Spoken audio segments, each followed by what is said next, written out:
In this video, I'll be showing you how to factory reset your PS5 before selling it. It's a very simple method, so if you find this video helpful, be sure to drop a like and subscribe. Now, to do this is actually super simple. All you want to do is just make sure you're logged into whichever user you want to do this with, but preferably your primary one.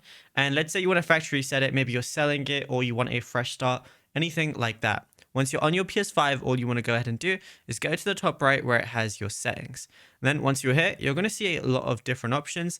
Just go over to system, which is this one. It's like the sixth one down. Go ahead and click on that. You're going to see a lot more options here, but thankfully the very first option is going to be system software, which is where you're going to be able to do all of these things.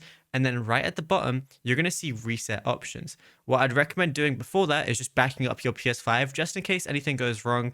It's definitely recommended to do this. After you've backed it up, what you got to do is go to reset options. So just go ahead and click on that. You got three options now. Press reset your console. Go ahead and click on that. Then it's going to say all users and all data is going to be deleted.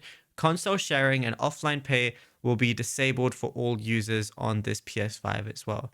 So yeah, once you're happy with that, just go ahead and press reset. It might prompt you with like another thing, and then your PS5 is just going to restart a few times.